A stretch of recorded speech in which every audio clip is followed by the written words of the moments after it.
This is a serious message to everybody watching my update right now. Peace and love, peace and love. I want to tell you, please, after the 20th of October, do not send fan mail to any address that you have. Nothing will be signed after the 20th of October. If that has a date on the envelope, it's going to be tossed. I'm warning you with peace and love, but I have too much to do. So no more fan mail. Thank you, and no objects to be signed. Nothing. Anyway, peace and love, peace and love.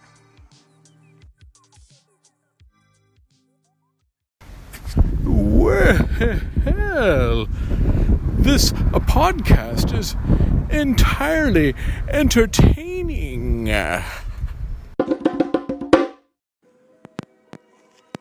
What you heard there was a very, very important public service announcement from Ringo Starr. Just please do not send him any more mail. I know a lot of us, I've personally sent him statues I've sculpted. I've sent him albums and albums worth of material, and by albums, vinyl. You know, I would specially press this vinyl with my songs. One-of-a-kind copy sent it off to Ringo, and but that was after I saw this video. So I just finally saw this video, so now it's making sense why I'm not getting any of my stuff signed or sent back to me or whatnot. I mean, yeah, some of that stuff was gifts, like I sent him a bunch of doodles that I make when I'm talking on the phone, stuff like that. Pictures of trees and stuff like that. I know he's a painter, so I thought maybe it could inspire him. So, by the time I already sent all that stuff, I mean, I'm talking, you wouldn't believe Ringo Starr. So just don't send him any stuff. If you expect him to sign it. If you want it to go into his trash, because it's kind of an archive if you think about it. It's an archive. It's saved. The main archive is a landfill somewhere in the area where he resides, at one of those addresses that you send the stuff to. If for nothing more, perhaps his assistants, maybe he lets them open them up and have them. So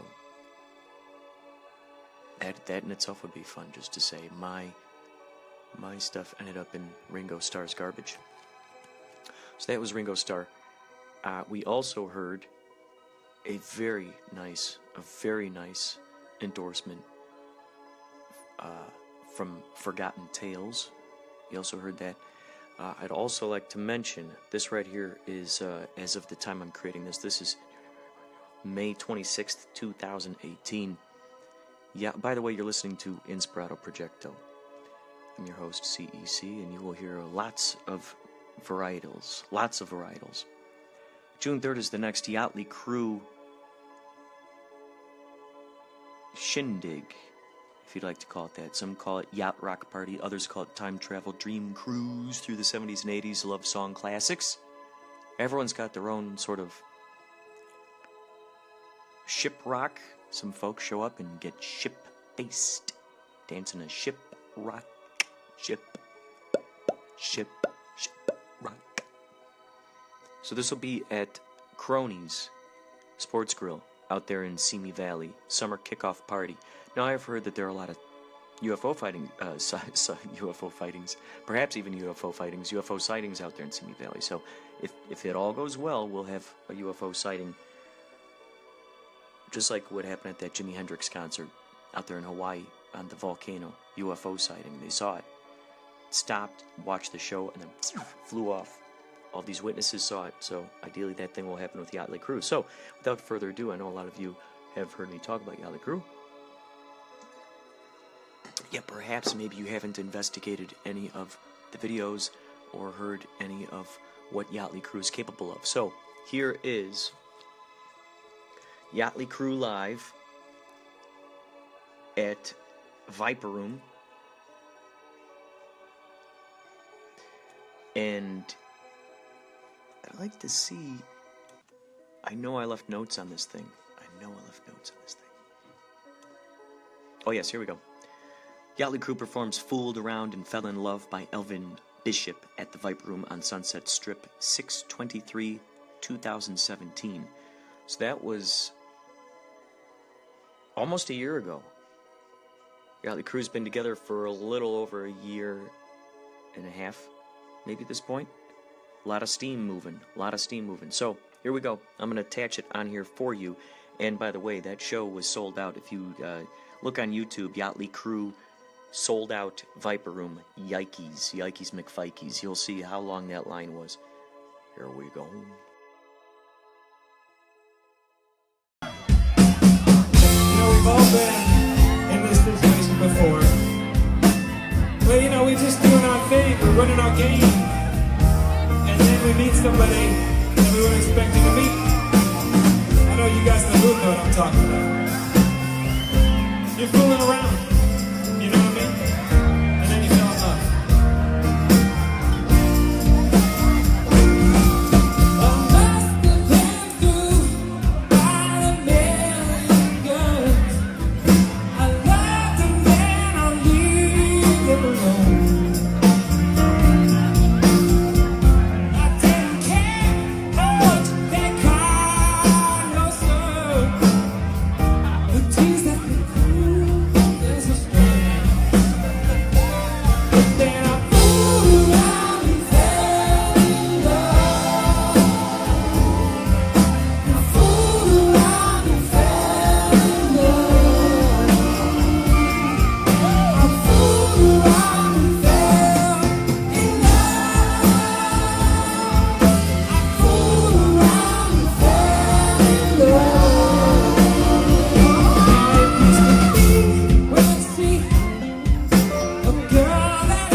Is that okay? No, we're not gonna play Top Gun. Getting a little loose up here. Hi, it's Mickey Dolenz here. You're listening to Inspirado Projecto.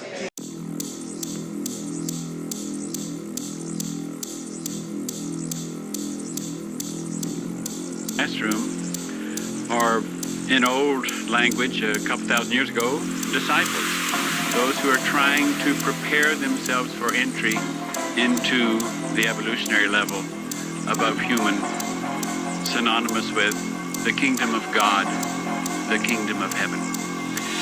We're going to talk to you about the most urgent thing that is on our minds and what we suspect is the most urgent thing on the minds of those who will connect with us.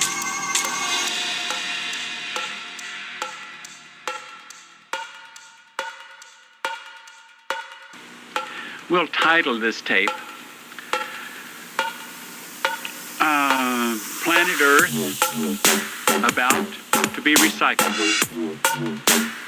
Your only chance to evacuate is to leave with us. Planet Earth about to be recycled. Your only chance to survive or evacuate is to leave with us.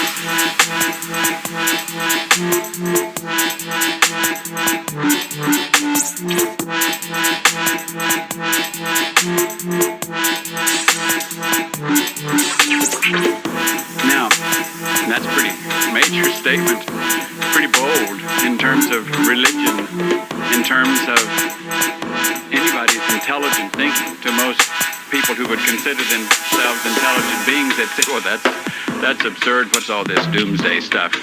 What's all this prophetic stuff? You know, intelligent human beings should realize that everything has their cycle.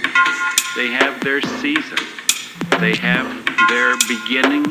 They have their end. They have cycles. We're not saying that planet Earth is coming to an end. We're saying that planet Earth is about to be refurbished, spaded under, and have another chance to serve as a garden for another human.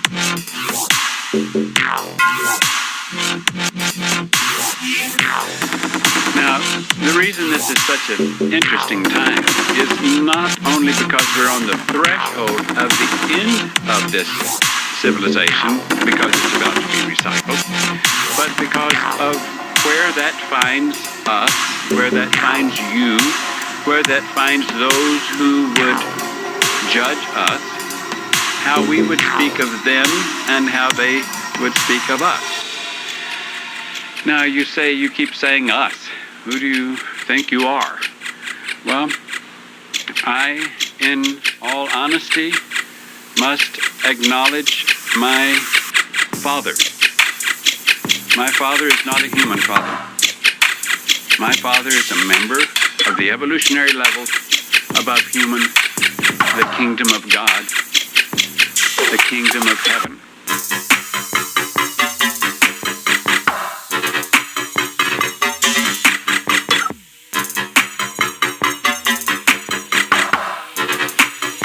Gave me birth into that kingdom before this civilization began. Now, I'm not here to sell you on that, or who I am, or who these are. I'm here to offer you, as these are, an opportunity to know the truth so that if you can connect with it at any level, then you might survive the respading or the recycling that is about to occur. It's time to brush them teeth, fam. Brush them teeth, fam. Brush them teeth, brush them teeth, brush them teeth, fam. Brush them teeth, bro. Brush them teeth, sis. Brush them teeth, brush them teeth, brush them teeth, fam.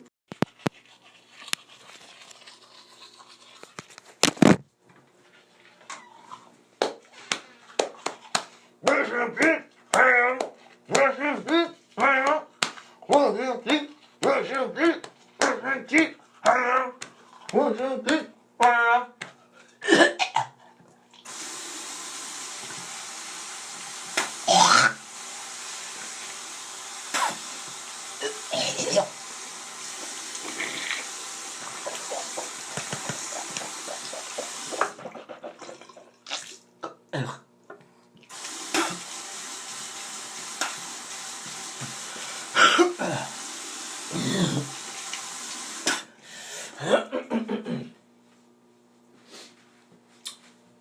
I brush them teeth, fam. I brush them teeth, fam. I brush them teeth. I brush them teeth. I brush them teeth, fam. The whole baggage thing in the morning. I Wait, guess. so they didn't explain to you why they... Well, I guess I missed the baggage claim by 1 minute. So what happened after that? Yeah, I missed checking my bag. I was like, but I'm 55 minutes early. And she's like, yeah, we stop at... I got there at like 8 o'clock or something like that. 8 a.m.? Yeah. And she's like, yeah, we stop it at like 7:58 or something like that. And I was like, okay, that doesn't make any sense. And she's like, well, you can just get a later one. I was like, okay, then. So I did, and then I found out that I gotta pay $75 to do that. And it's like, alright. What? Bastards, dude. It's interesting how you learn this stuff after you're already there. Like, they won't let you know about this stuff until you get there, and then you... Oh, man, that's crazy. Yeah, totally. So you waited around, how long did you wait around for the next airplane? Oh, you got a mic thing. Yeah.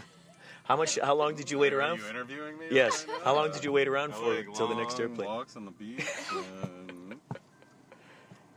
Sorry, Kurt. What did you say? You'll be going out to iTunes before you know it. So did they at least give you any pretzels on the plane? No, I got tea biscuits. Good. Oh. Did you have some tea to dip them into? No. Did you have black coffee? No, I had Dunkin' Donuts. Now, you didn't have any pretzels, but did you have any pretzels? Pretzels? No, Oh, so it I wasn't- didn't get beer nuts either. Oh, okay. So it wasn't British Airways, after all. What airline did you take? American. Oh, gotcha. British Airways is actually, Oh, so British they... Airlines is actually a really good airline. Oh, it is? Did they give you Vegemite on the plane? That would be Qantas. Oh. Have you been on that one? No. According to Rain Man, it's the only one that's never crashed. Now, wouldn't it be interesting if the big reveal of Qantas Airlines is that all of the flight attendants wear kangaroo masks? So that would be awesome, right? Yeah, or koalas and They kangas. should give you a koala for all the first class members. Oh, that's Passengers. good. Oh, wouldn't it be great if the whole plane was just filled with koalas that you get to pet while you're flying? And then someone's gonna go, well, koalas are evil. Oh, gee. And as soon as that revelation hits, all of a sudden the koalas start eating the people. Every time I say that I want a koala, people always have to say, oh, they're evil. They'll like Oh, scratch boy. you and stuff like that. It's like, yeah, dude, so a sloth, but I mean, I still want a sloth. They read some random Sloths are article pretty when... chill, though. Yeah, they got like super long nails, and I guess Oh, if they'll hurt. You, They you, can get you do piss aggressive? them off, yeah, they'll take a swipe at you. A very slow swipe. Yeah, right. It's like super slow. Yes, you can always see. You can, like a Matrix kind of move. So a fight between sloths is like watching a Matrix fight. They're always smiling, though. Yeah, they are. I don't see why they would give a I know that makes no sense whatsoever. They got the built-in smile.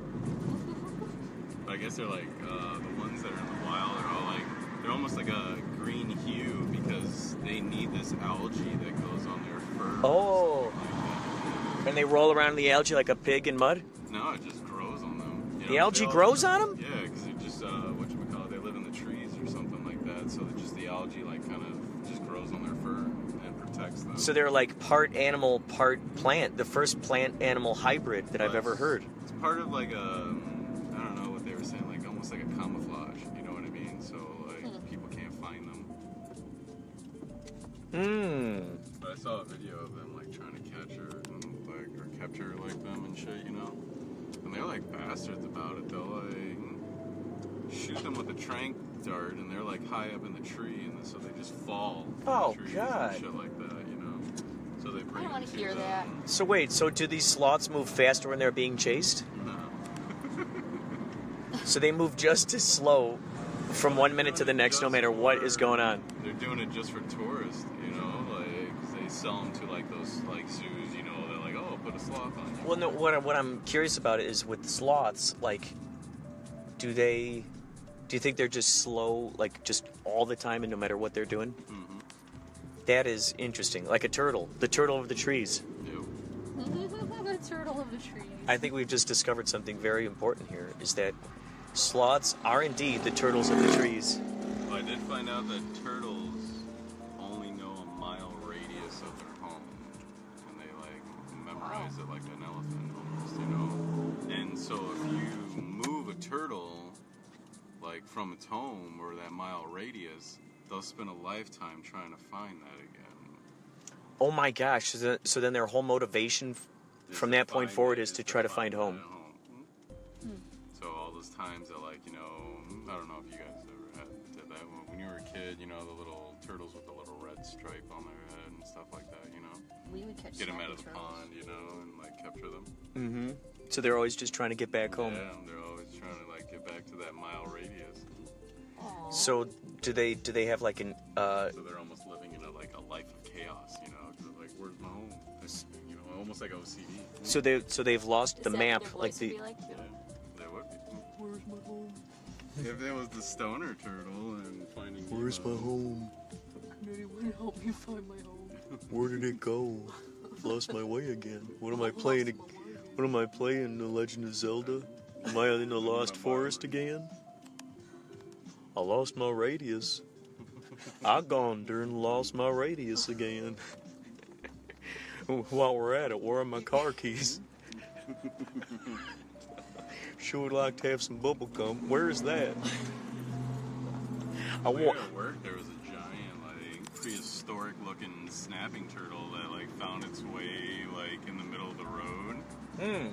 So, like, everybody on their lunch, like, went out and, like, was, like, looking at it and stuff, and somebody tried picking it up, and they were, like, all scared and shit. Jeez. So how do they know that thing was prehistoric? It looked prehistoric.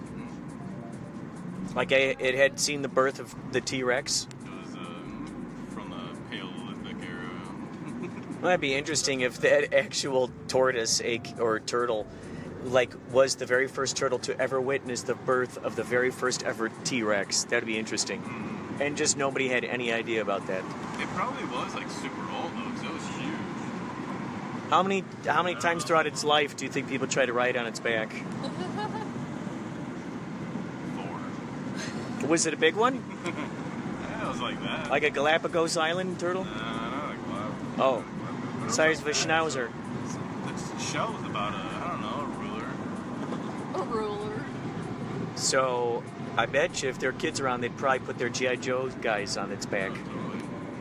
Oh my god, or their never-ending story action figures. Some little pong's gonna, like, tag G.I. the Joes shell. or Barbies. Riding on the giant. Riding on the Turtle. giant turtle, yes. Goliath, where are you, my boy? And it comes galloping in, this big turtle. Goliath, where are you, my boy? Suddenly got hooves. Little do we realize that turtles always had hooves. Clomp, clomp. Natural boots. Yeah. You can do it, my boy. Get through that obstacle course. Whoa, turtles now growl. That'd be so awesome. That'd be awesome. I mean, dude, just imagine if someone... There's probably some scientist somewhere who has figured out how to make the sloth faster. Someone has genetically altered its... The... Swifty sloth. They call it Sloth 2.0. And now, I present to you Sloth 2.0. I met in my basement laboratory. With a grant from my uncle. Look it, it's Sloth 2.0. Go get it! And he throws a banana and it runs after it. With that smile on its face. With their little wee legs. Yeah, yeah. You know, a sloth would be perfect if it were a comedian. Wouldn't that be great? You know, you could teach a sloth to tell jokes and it's always smiling. It's always smiling at its own jokes. It's always very pleased with its own humor. It did like a sloth, but they like made it talk really slow too. Oh gosh, yes. Maybe it does talk slow. Zootopia? Oh, yeah. I remember seeing trailers for that. You know what they need to do? They, and by they, it's the, you know, whoever decides to do it, it might even be me. A mashup of Zooropa, the song Zooropa, with Zootopia. Has anyone done that yet? No, copyright. A mashup. as the kids call it. Mash up. And by kids, I mean Mash the KIDZ. button. Mash the button. I definitely heard that one. Mash the button. Smash the I gopher. want you to press the button, not mash. Quietly press the button with Don't compassion. mash it like mashed potatoes. Mashed potato, that potato. I'm going Ooh. to use a potato masher to mash that button. Now that would be a great kind of like the gopher thing, but it's potatoes popping their head out of the dirt, and you got to smash the potato. Mash the potato. Potato. Mash the potato. That would be a great arcade game, I think. Be like, what? Yeah. Mash the potato. It's kind of like that. Are they gophers or like Yes. Whack-a-mole. those things? Yeah, that pop out. Where are we going? It's having me go back onto the 101. Oh. We're doing it. We're doing it. Squeeze that lemon. I just drank a lemonade. It's happening, and it's happening right now. If there's Brace one, yourselves. brace yourselves, because one thing's for sure, it's happening right now. You can't escape it. Like it or not. Don't act like you don't know that it's happening right now. You are involved with this too, you know. You know. I ain't the only one responsible. Okay, I'm just gonna go up here. So what's your next move? I'm just following the GPS because I think I missed. What does GPS stand for? Guidance provided service. Oh, that's Yeah, good. Christian. Guidance knows. portable Christian knows. Maybe. I don't know. I always thought it was the goblin book snakes, but Yeah. They're the ones that actually, they're working in your phone right now, figuring out a way to get to oh, that's right. where That's you need to be. GPS. They're in a G. Yeah. They're looking at all the old school maps. Yeah. Oh, that's great. Yeah. Yeah. It's just a bunch of tiny little goblins with all their maps spread out, trying to find the way for you. They're huffing and puffing because they're running around the office looking in file cabinets, dealing with the Dewey Decimal System, frantically scurrying through the archives. I wonder if, like, new kids even know what the decimal system is. No.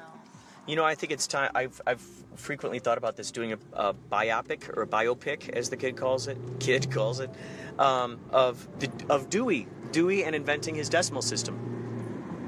That's an untold story. Of how he came up with these cards. That's true. That would be a good question to explore. Did he invent the card catalog, I think so. or did he just simply design? Better question, yeah. Is who is this Dewey guy? Who is this Dewey guy? And how many libraries? How long did it take before he got a library to co-sign on his idea and actually utilize it in their library? That would be interesting. People, like, he went up to and they were like, this is the fucking dumbest idea I've ever Yeah. heard in my life. He's like, look, it's simple. Look, 700s is science. 300s is geology. 200s is art. Do I need to explain more?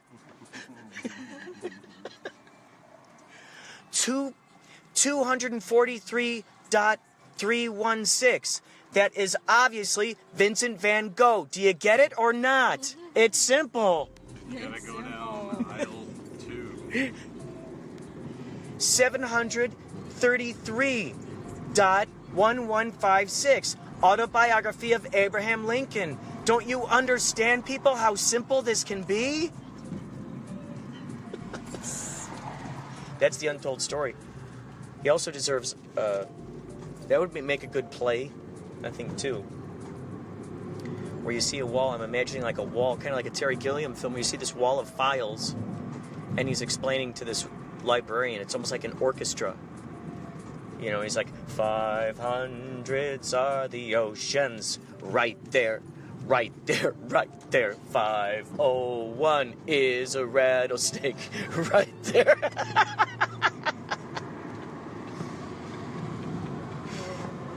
It's simple, it's simple. Why do I need to explain? It's right there in front of you. 332 is feet. Can't you see how easy it can be? 205 is pencils. I don't understand why you don't get what I'm saying. It's like pulling teeth. Woo, what? I don't like it, and you don't like it either, so why not just agree? It's simple if you listen to me, and a 134.5 is something else called a Guinness Book of World Record. Don't you know how easy it can be? Just listen to me. That's right. That'll be the Dewey Decimal musical. That'll be the first one. It'll be his life. I'd love to know, like, what tipped that off, because he must have liked mathematics. Do you think he liked mathematics? I think he had OCD. You think he had undiagnosed OCD? Yep. They needed everything categorized. Oh, that's good. Perfect. Do you think he was swift with his fingers, like what's his name, John Cusack in Being John Malkovich? Did you see that movie? Where was he fast in John Malkovich? Remember, he was really fast with his fingers with the filing. Fast filing fingers. I haven't seen John Malkovich in forever. Oh, well, John Cusack. I do remember saying that it was good. This is a brief movie review of it. I liked it, by the way. Did you see Being John Malkovich? I think I saw bits and pieces of it. I probably fell asleep. Not to be confused with the parody Being John Milkovich, which is about a person who continually enters the brain of a gallon of milk until it's all drank away. That's a whole nother, that's a parody.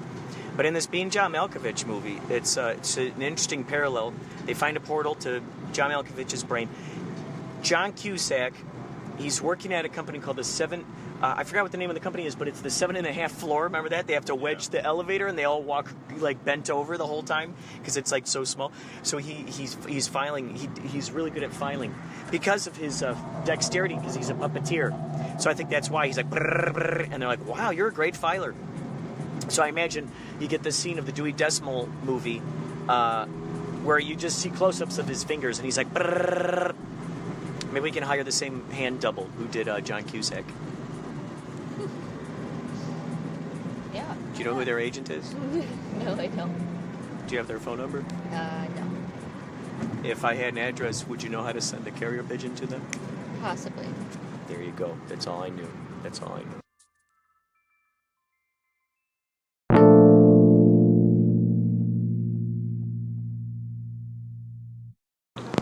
Here, I'll help you put it on. Here, can you hold this up for me? Here, I'm going to put that on. Help you put it on. We're gonna be trying to put it on just as all these people are coming out, and we're trying to get on. You know what I mean? We gotta wait for him anyway. I'll wait.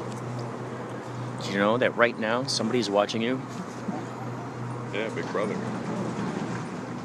That'd actually be a great segment. You just go up to people in the street. Pardon me. Do you know that someone's watching you? So we're entering the tram. We're entering the tram. Hold on. Like I said, hold on to your hat. You got two hands, so you can hold one on the pole and one on your hat. Doesn't watch. Once this thing gets moving, it'll feel like It's like one a of those bullet train. Yeah, it'll feel like one of those movies, like Die Hard or something. Like Die Hard. Yeah, like someone's on the roof, like Batman or something. Like he's up there chasing around Joker or something, having one of those train.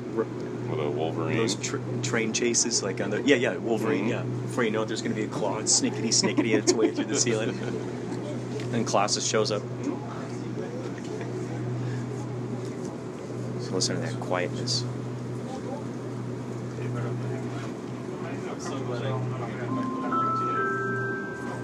Hello, I'm Jim Cuno, president of the Getty. For all of us at the Getty, welcome and enjoy your visit. Hello, 안녕하세요. 러리가 양 닭다친 스파게티. ¿Cómo está? Salut. 欢迎来到盖蒂。 Willkommen am Getty. 게리센터에 오신 것을 환영합니다. In 5 minutes, we'll be at the top of the hill. When you arrive, explore our 5 gallery pavilions, presenting nearly 2,500 years of European art. Stroll the garden, discover modern outdoor sculptures located throughout the grounds, and enjoy panoramic views of Los Angeles. Grab a bite at our casual cafe or coffee carts, or enjoy fine dining in our restaurant. Join free tours of the art, architecture, and gardens, which take place throughout the day. There's always something new to discover with our dynamic array of changing exhibitions. On view now are 2 exciting shows. Beyond the Nile, Egypt and the Classical World features the luxury objects of pharaohs, emperors, and kings from Egypt, Rome, and Greece. Roman sculptures of Egyptian deities and exotic animals, and striking portraits, all demonstrating the cultural connections between these civilizations.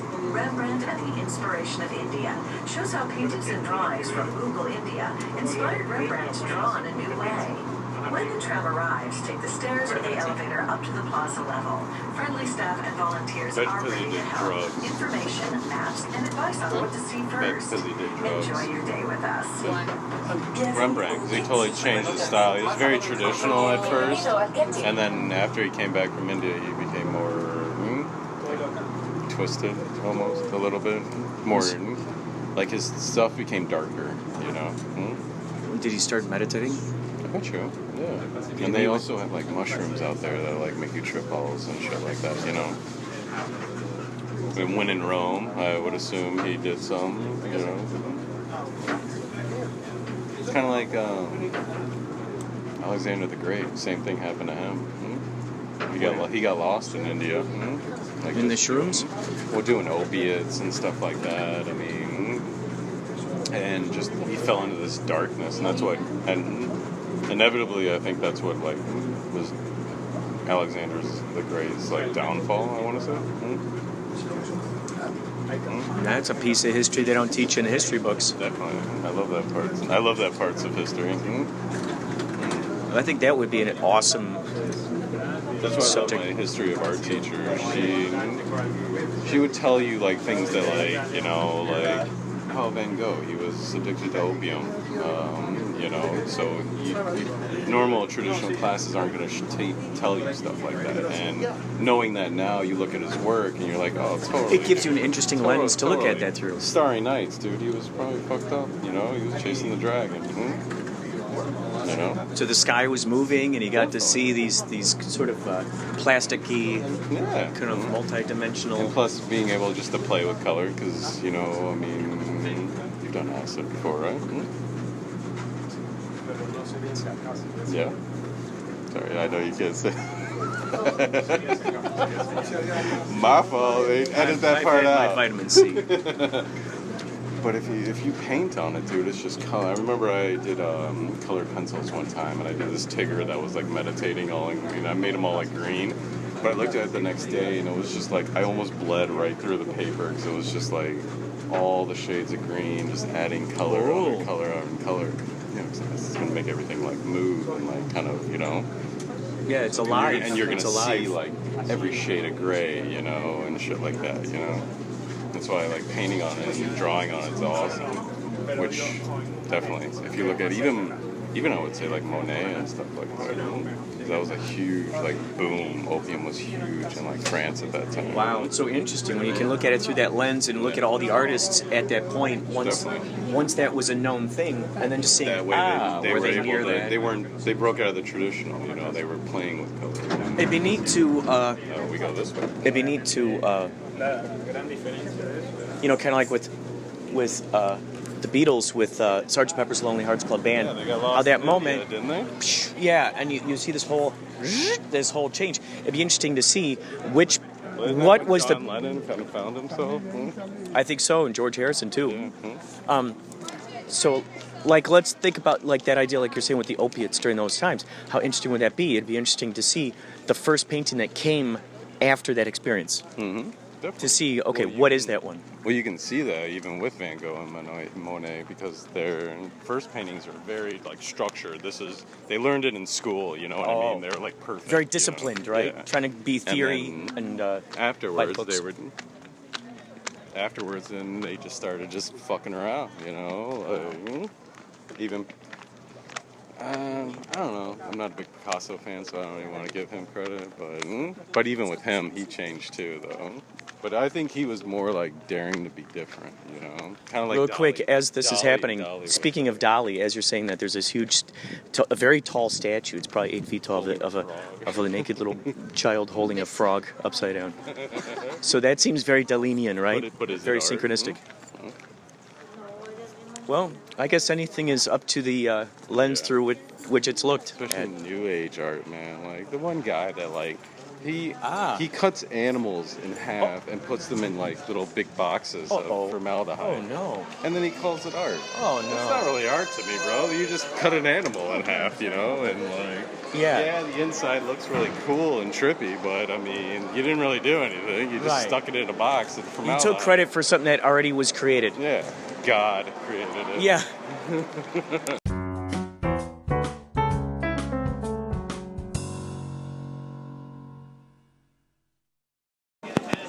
Yeah, I saw Snatch. Forget it. Think about it. You're not gonna remember the character, but one of the characters, he had like gold teeth and he had like blonde hair and stuff like that. He's a real famous DJ in like England. And so he's friends with Banksy. Yeah, which is the white dude on Massive Attack. And so, I'm an idiot. Don't remember his name.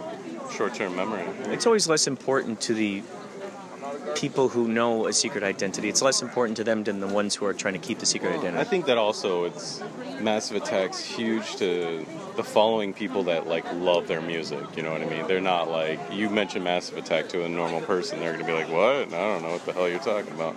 You know, I'm sure Jenny never heard of it until I played it for her, you know. And first time I discovered him was Tom York did a song with him, which was awesome. Which song was it? Karma Coma? What's another one? That does sound familiar. Well, I think the video looked like it was cars driving in a tunnel. I think from what I heard. You said?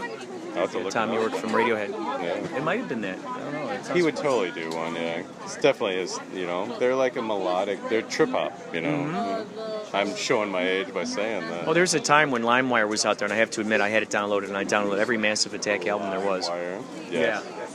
Yeah. But so you're saying that Banksy's in Massive Attack? Yeah. Yeah. Is there any actual true confirmation that that's the case? He would never.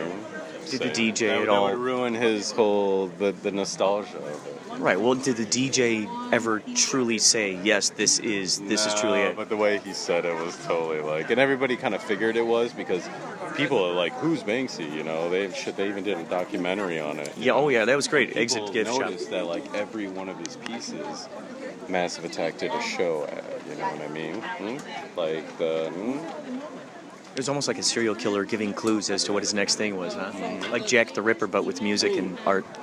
Artistic-wise, I mean, he's not the best in the world, but I mean, I like his stuff, man. His stuff's cool. They really do make you think, and the thing is they're actually showing the truth of what's happening. They're so simple too, you know. I mean, he's juxtaposing things that are similar, you know, analogous of one another, and you see this and you're going, uh-oh, and now you're confronted with this. You're like, okay, do I want to co-sign on this idea? He's a political graffiti artist, is what they say, or street artist, I think is what they call him. You know, because all of his stuff is kind of political, you know. But no, I dig his stuff, man. I love his exhibits. You know, I would love to see one of his exhibits, dude, because they're only up for like a short amount of time. You know, even like Jenny, we saw that documentary on there where he did that one in like New York, you know, and it was like because all the people that are involved in the exhibits never meet him. They go from they're paid from a second-hand person, you know what I mean? Because they all question them afterwards, who did this, you know? But in New York, they had this guy that was like the Grim Reaper in a bump, you know, like a go-kart bump cart, you know? Like...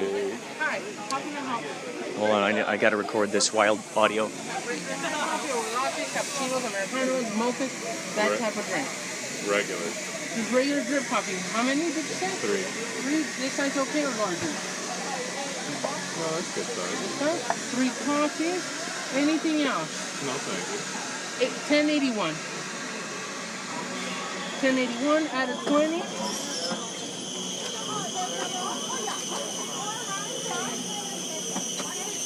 Part of the brotherhood, huh, bro? Oh my goodness, really? Yeah. My That's favorite cool. game. Assassin's Creed. The new one was awesome. 19. I haven't played it. 5, really? 6, Wow. 7, 8, 9. I didn't have a job at the time, so I wasn't able to buy it. Totally played it, bro. Have a good night. And you got the cup, right? Oh yeah, thank you. Here and sugar on the other side. Oh great, thank you. So muffins. Um. Excuse me? Okay, so we have regular drip coffee, we have mono filter, we have chemo. There you go. You get to experience this up close and personal. Up close and personal. You are not escaping it. What kind of coffee are you getting? Just regular. So you're not going for decaf today? That's okay. See, a latte, that's just my coffee humor. That's just my personal coffee humor. Soy milk? Ask her.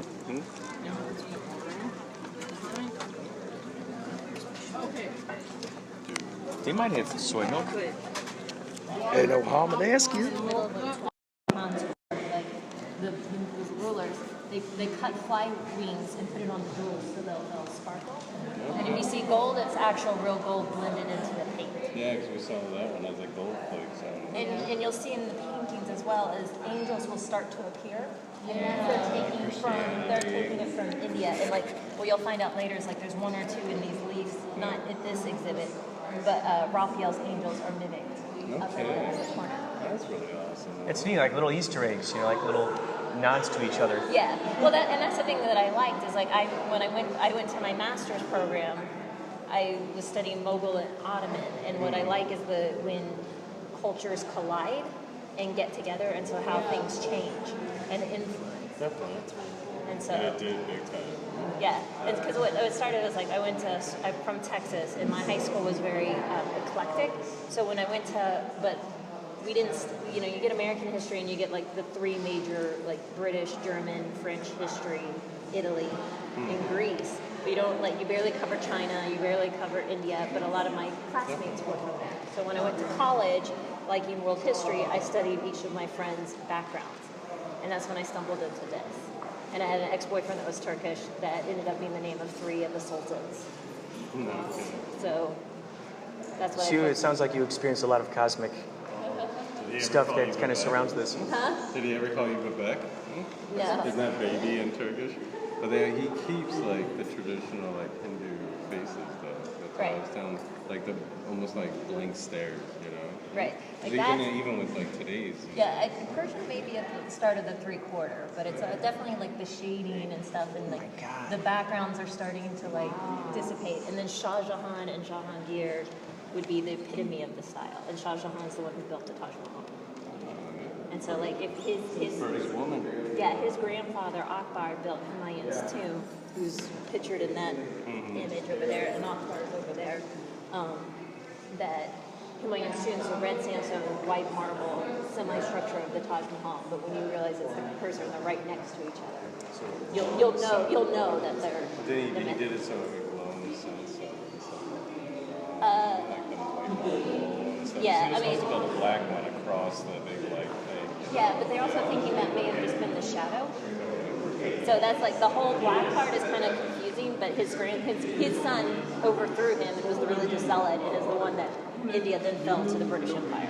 Yeah, it's on a huge top of the bucket list to see that. Yeah. Have you seen it? No, that's the before I die, I have to see Humayun's tomb and Taj Mahal, which is right next door. I would say in general, it's top of the bucket. But you have to be careful the time of year to go, and that's one thing also to say is like, yeah, and you're likely to get a disease of some sort. So that's what people say, go later in life.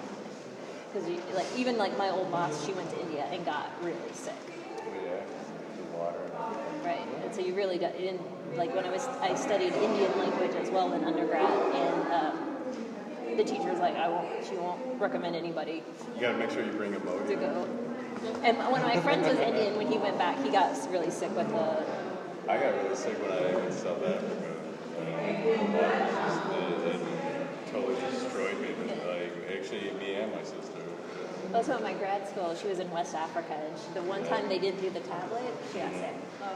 And it was like 6 And you gotta weeks. think that, like, 'cause they always tell you to always use bottled water, but you go to a restaurant, they're not using bottled water. Oh. So even not just the water, but everything, food in general. Well, I knew one couple that they traveled around the world, and they said anytime they travel, they always went vegetarian because you're less likely to get sick. Don't they use water because of vegetables? Well, there's still nuances. but That's awesome. That you knew all of that. yeah, I just like the direct link with Rembrandt was like when I saw the exhibit, it's like, well, I'll have to go.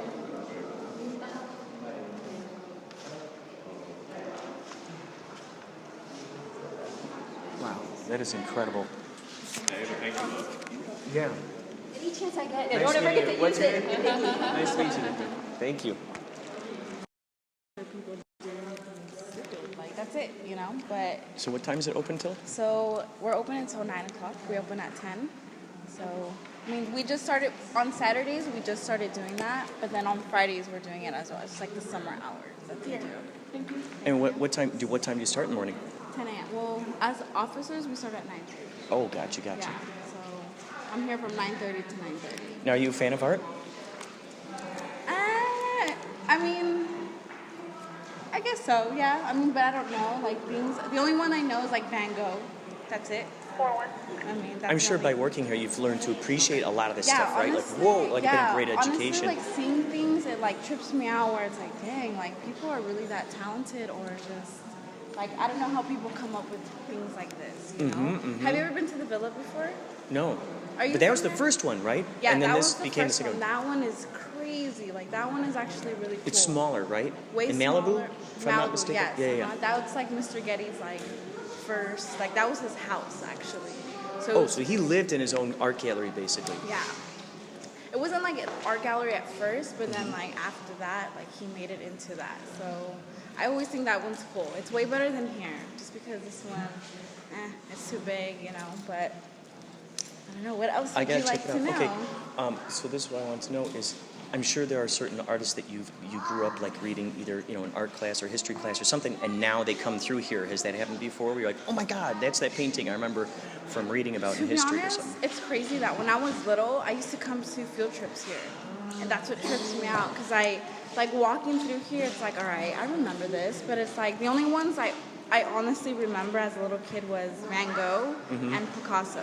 That's the only thing. But they took down the Picasso here because someone did art damage. No and they had way. to put it away. Yeah.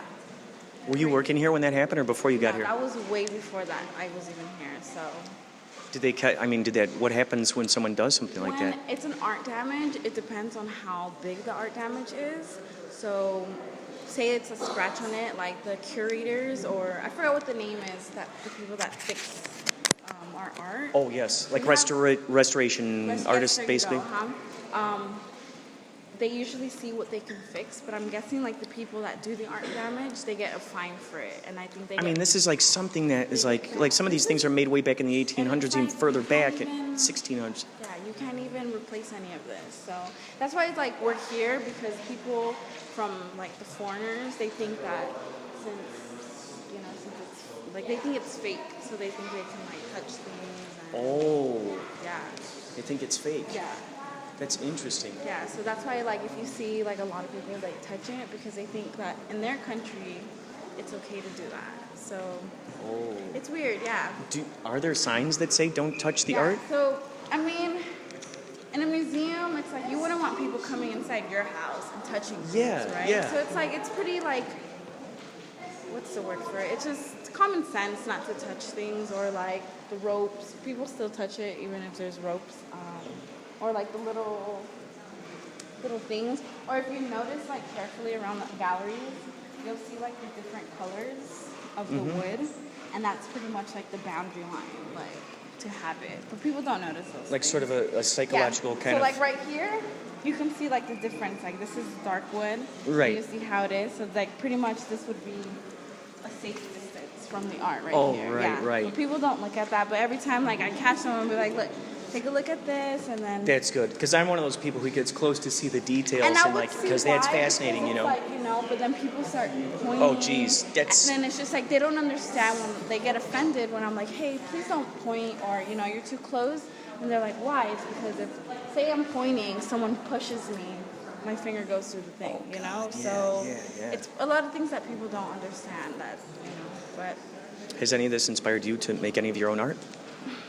I am not an artistic person. Like I can do stick figures, that's it. But it has just like sculptures, most definitely, or just seeing like the back history.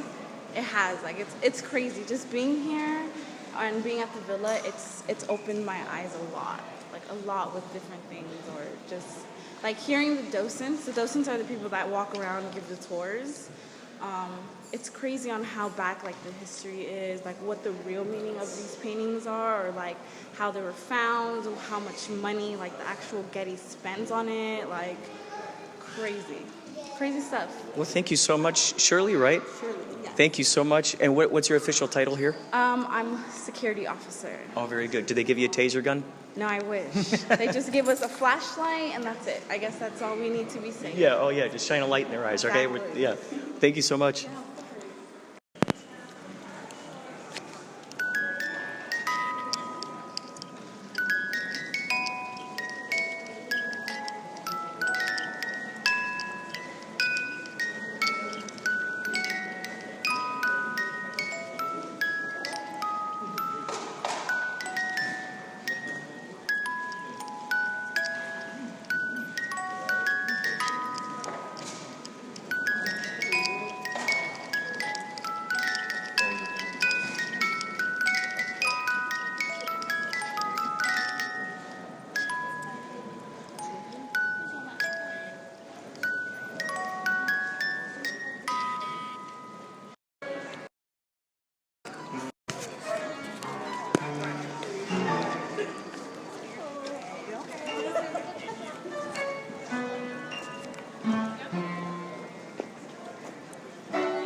What you're hearing back here, ladies and gentlemen, is something.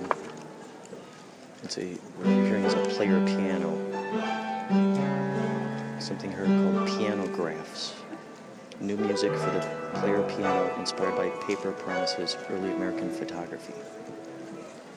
Now, that was just on a little brochure, but this is a player piano, and there are pianos laid about on a carpet, and people are watching this player piano make piano music. It's quite interesting, especially after I saw in the gift shop those little tiny. This reminds me of that. I just, the little cranking thing I did.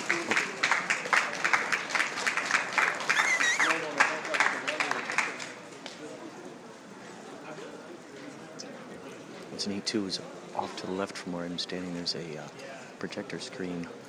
Apparently there's a video camera on it somewhere, so to the left is a projector screen so you could see it wherever you're standing. This is by Corey Fogel, and it's called About to Reach a Kind of Maw.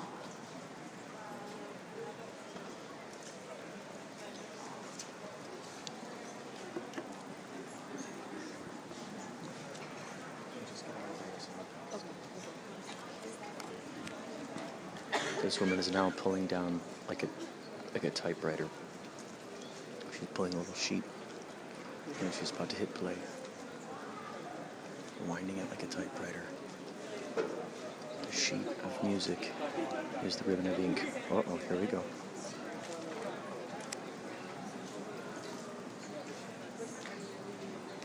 The piano keys. The letters.